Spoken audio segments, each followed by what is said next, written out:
so nice to have Robin Reid. Robin Reid and I are both vestiges of ILRAD. Robin came in to put some environmental impacts side to some of our disease control stuff going back. So Robin, it is great to be talking to you. We're talking about the long shadow of livestock, and I guess one is the bigger picture of livestock's environmental image, and that's sort of been very much brought to our notice by this book. And I see you've got a copy, and you've got a real copy, and I've got a... How many trees have suffered as a result of this report being produced? But what I noticed from Carlos's earlier point, Carlos acknowledged this report, and he made this quote, some of us participated. Did you participate? No, I didn't, but first I want to get dressed, if you don't mind. I've always been impressed with Brian and his dressing at these HardTalks, and so I want to put on my tie. Okay. Hey, stop time wasting, Robbie. That's just that doesn't work. That was effective. Another 30 seconds gone. Did you participate? No, I did not. Why not?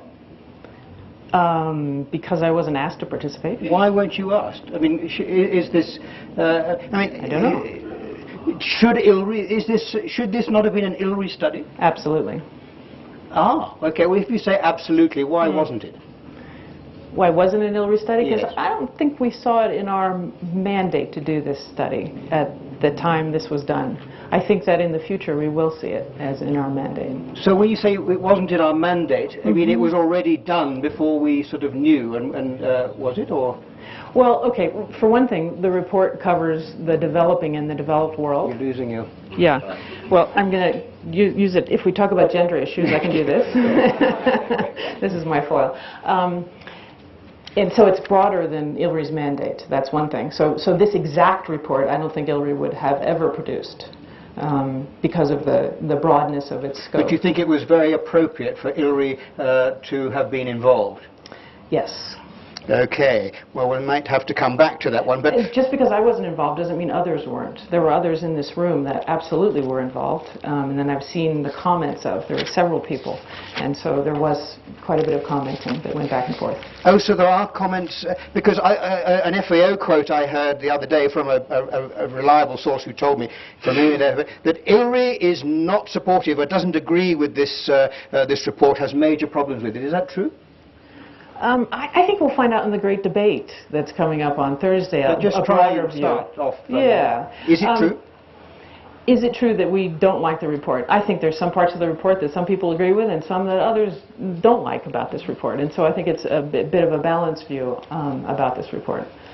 Okay, well maybe we should possibly go through some of those. The report sort of outlines the positive side of livestock and the minus side. So the positive side, the economic importance of livestock, the social importance, nutrition and health and food security, and on the negative side, the land and land use change, the gaseous emissions, water use and pollution, and biodiversity. Do you feel that is fair? Does that capture all these different positive and negative issues? Is there something they've particularly missed there? I think that the balance in the report between positive and negative environmental impacts is skewed toward the negative.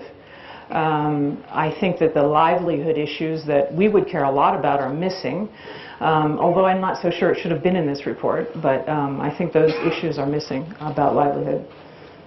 What expand on that. I mean, what particular, because they talk about the social importance, the 1 billion poor, and for livestock, no education is needed, no capital is needed, no land is necessarily needed, but it's all there in the report. It is all there, it's just the matter of how much it was focused on. In other words, most of the report goes in depth into the direct and indirect connections of livestock to the environment alone, even though there is some preamble on the livelihood issues, and then it goes into the mitigation. So it's a report that is from an environmental point of view. And can I make a point about this? Would you do mind? Go on. Okay. I'll give you an opinion in a minute. All right. I don't know if folks remember the green books that League put out about 3 or 4 years ago.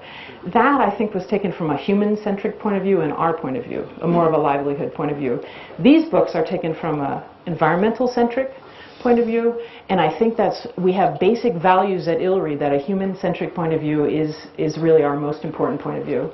And so that's where we differ with this report. But I think one of the things that from our perspective we have to appreciate that there is an environmental-centric point of view, and I think the place that we can take the debate and move it out into a new place is to try to bring together this human and environmental-centric point of view together and take a balanced view of both of those areas, rather than just going off on a human-centric point of view. It's a very difficult argument to explain to the Western world, though, isn't it? I mean, it's all right. I think many people here will be sympathetic to that.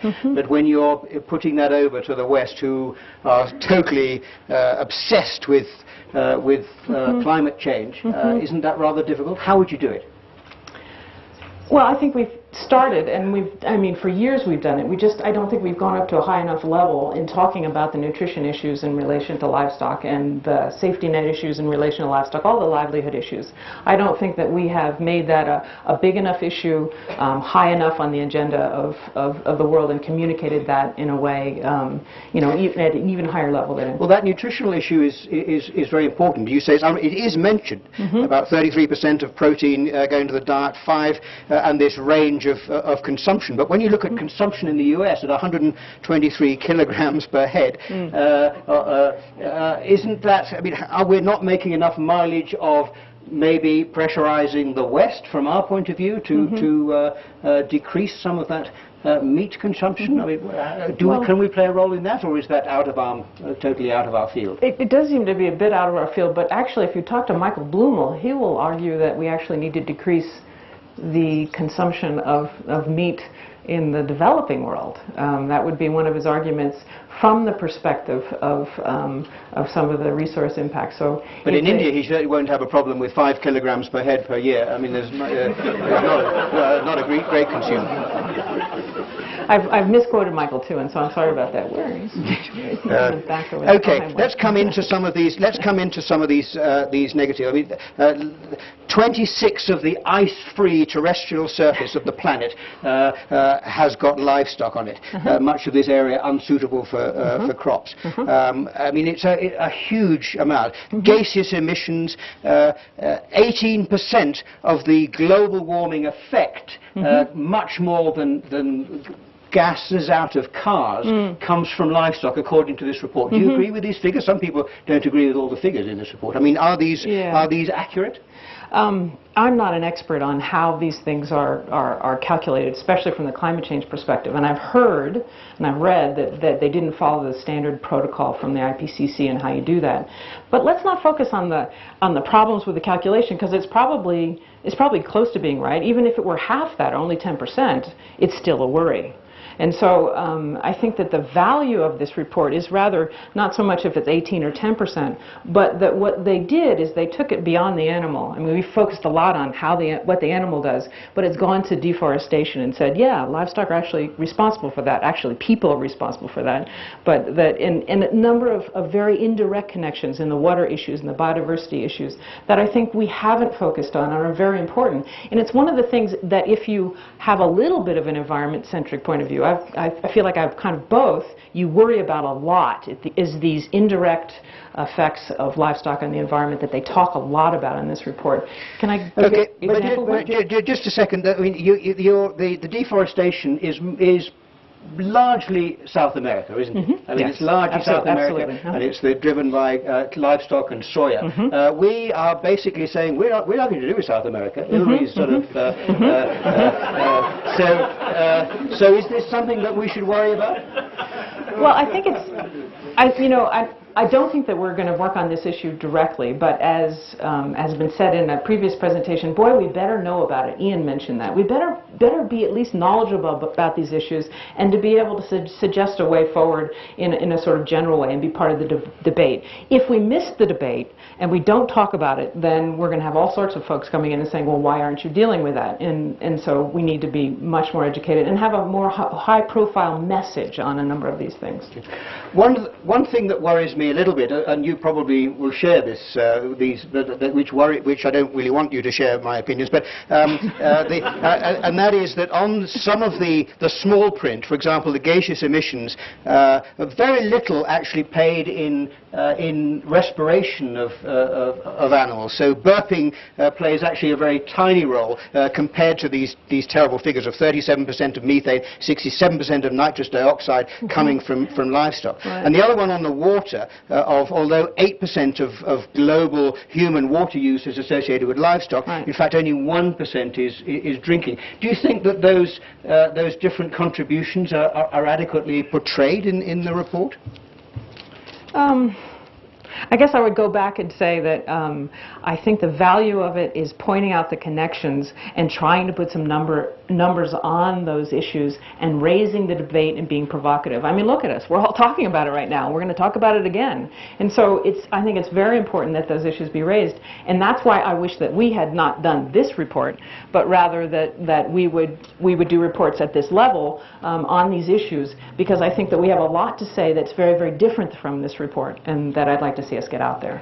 Okay, I'd like to talk a little bit about what people can do. First of all, about what the world as a whole can do, and then come back to what we can do relating to livestock. The world as a whole, we've got this concept of carbon credits.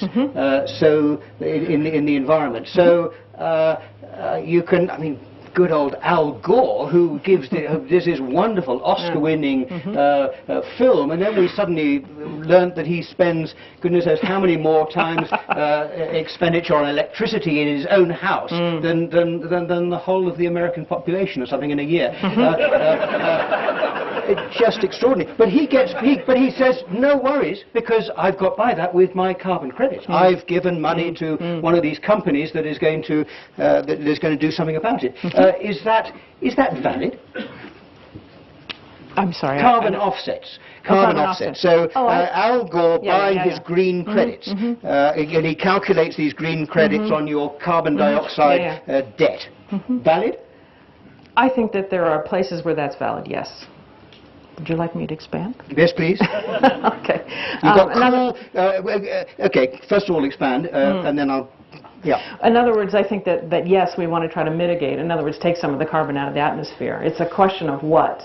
For example, trying to sequester carbon in the global rangelands is going to be really hard to do. It's a vast area. It seems like it would be a useful thing to do, but actually we might make more progress in growing trees in higher potential areas, for example. But and so there's a range of different things that are, more feasible and less feasible to actually carry out. But I think that it's an important thing to do, and I'd love to see ILRI become carbon neutral. I know there's been some talk about that, and that would be great. Oh, really? I was going to come on to that. I mean, ILRI can go, they do book their flights on lastminute.com. I notice they've also got a little place where you can buy some credits at the same time.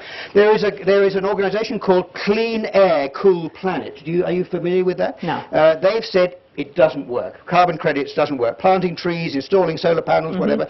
And there's a quote in Nature saying that the calculations are tantamount to guesswork. Yes. They did a calculation on the CO2 per person traveling from London to Bangkok, and several companies, one calculated at 2.1 tons per person, another one at 9.9 tons. So is it, how do we improve that? Or is it necessary to improve that?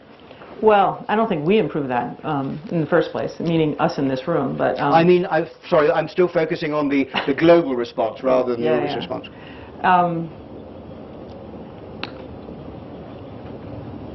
I'm sorry, how do we improve carbon sequestration? Or what's the how question? do we improve the response to that, such as this carbon credit scheme? How do we make it more effective? How do we get the numbers right, etc.? Yeah. Well, I think if we get into that area, and I would question whether we would get into that area, I'm not sure we should, but there's a number of organizations that are thinking very, very hard about this. And in our sister CG centers, for example, ICRAF, and I bet you C4 is thinking about it a lot. So I would go to the folks that are really thinking about this hard and thinking about the ways forward, rather than sort of starting an initiative brand new from ILRI. But I think that because of the role of livestock in these issues, we need to engage with that community, at least from the perspective of knowing the issues and raising awareness. I got this lovely quote from Friends of the Earth on this carbon credit saying, you might as well try stopping sea levels rising by drinking a glass of water.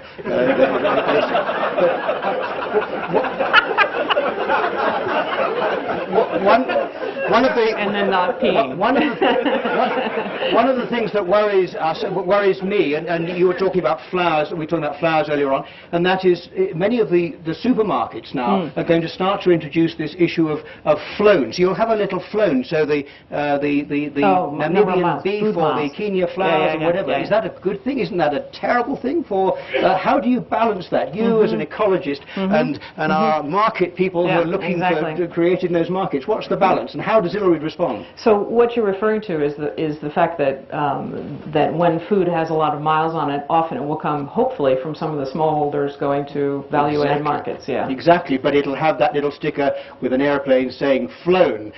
So dear old Auntie Ethel going into Sainsbury's will say, oh, I can't buy that one. I guess in the first instance, I want to know if there's actually any of the poor that actually have any of their food flown anywhere. So in other words, is that really an avenue out of poverty? And if it is, then why don't we put poverty miles on the food or something like that? In other words, put the social part onto these food miles. I think the idea of eating locally, all of us would agree that it would be a good idea to reduce environmental impacts and support the people in Ethiopia. Let's eat locally here. But if it's going to have these other consequences, then let's try to think about those and think about the poverty miles or whatever that we might be able to No, but that was a good point. This on the what to do. What to do. In this report, they what to do in climate change, and there's a whole lot of technical issues, conservation, tillage, organic farming, what to do in water, which is basically water use efficiency and solid manure management. Biodiversity doesn't say much. Are you satisfied with these technical responses? There's not much on the policy side in the document. Do you feel the technical responses are all good, sensible messages?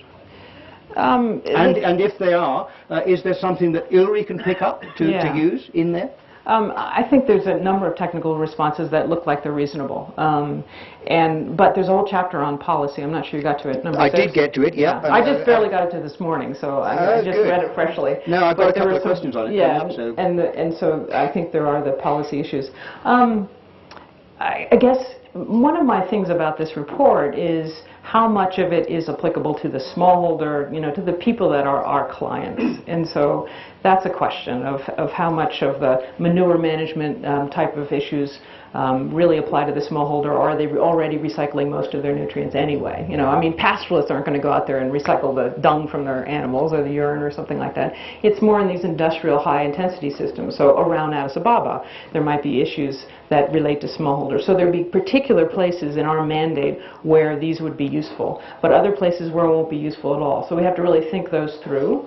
And then, obviously, on the policy side, there may be some... Okay, well, let's come to those policy ones. The two main areas that they say of market failures and policy failures, and the ways of adjusting those are one through regulatory approaches. In other words, telling people to do things because they make them more environmentally friendly, and the other one is the economic instruments. In other words, things like removing subsidies and pricing water. But when we're talking about the environments here and the smallholders and all those people, are those realistic? They're basically putting them out of business if we're going to... What is the balance with these sort of the weight of those types of measures? Well, I think they're missing some of the approaches in the first instance. So I don't think it's all about economic incentives and regulatory. Although I think they all have a part. So from let's take the economic incentives, the payment for ecosystem services, so that people can from the lower watershed pay for the services of good clean water from an upper watershed. Those sorts of approaches have problems, but they might be one way to go forward, certainly to look at these issues. But then what about the sort of social and cultural issues and community institutions and all those sorts of things that can look at some of these issues? This is an area that many of us work in quite a bit, and so I think it's well beyond economic incentives and command and control regulatory type of approaches. Robin, do you, sort of at the end of this little chat, do you feel that you're a bit out on a limb here in the Institute in terms of these environmental issues? I mean, here we've been talking this morning about competitiveness and about markets and about improving productivity and improving efficiency. And many of those processes are in the environments that we're in are going to have inevitably negative effects on the environment. How is ILRI has ILRI got an adequate balance?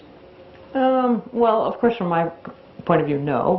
But actually, let me back off and say and point out one of the words you used: efficiency. I mean, I think the whole idea is to produce more meat, milk, etc., etc. With fewer inputs, and that's less water, and that's less fewer nutrients and feed and things like that. That is a fabulous way to decrease the impacts on the environment. So, moving in that direction, and you don't even have to use the E word, you don't even have to say the environment, but that's where we'll go. There also are some trade-offs, and there will inevitably be trade-offs. But I think that one of the things that we don't do well yet, and we've been talking about this in Theme 5 over the weekend, and I'm looking again at Michael and Jean and Don and Tom, was sort of about how can we raise those issues, particularly in relation to these efficiency issues, and sort of kind of make a big deal about it. In other words, what will efficiency gains get us? I mean, if the livestock revolution is going to double demand in X number of years, then we have to double our efficiency over the same time just to stay in the same place. So in other words, we're sprinting in trying to keep the environmental impacts just where they are today, much less improving environments. And so I guess I would say I would love to see that come together, and we've talked about that in a sort of more synthetic way, in a high-profile way, and not as one way to respond to these kinds of issues raised by the long shadow. So it's the importance is the interpretation of this term efficiency. Absolutely. Okay, lastly, you mentioned ILRI becoming carbon neutral by a certain period of time. Very interested in that. Do you think we should be actually going out and, I mean, I saw in the same way of Al Gore, the commissioner from the EU, who was absolutely hammered because he drives some Volkswagen Touareg or something, one of these, as they call them in the UK, Chelsea tractors. Do you think we should be asking Carlos to be riding a bicycle around the place? I mean, should we be putting over the image more effectively that we take efficiency of the environmental natural resource use seriously? I think we could take a leadership role, and Carlos is probably the first one to get on a bicycle, and then we'll be following him. He'll be out there in front. We don't have to worry about Carlos. We have John doing that. We have John doing that, right, on the bicycle. But I mean, here's an example. We seem to have all these water bottles, plastic water bottles that we're drinking out of and throwing away. Is there another way that we could actually do that so that we didn't actually, create that kind of waste? It's huge. It's really awful. And in other words, there's a number of things. And if we got a small group together at ILRI that just had an idea of what are, as Phil would say, the low-hanging fruit or the low-hanging mangoes on these environmental things, so that we can sort of say, not only do we study environmental issues and try to come up with solutions for smallholders, but we're pretty elite in a lot of ways, as sort of that sector of society, that we're actually paying attention to it in our own home and cleaning up our own acts a little bit. Thank you. Even in this report, they do suggest that the use of plastic instead of getting polyester shirts from other sources, you get them from plastic bottles. Now that's the future. So maybe we should start a new enterprise. Excellent. Robin, thank you very much indeed. Thank you very much. Thank you.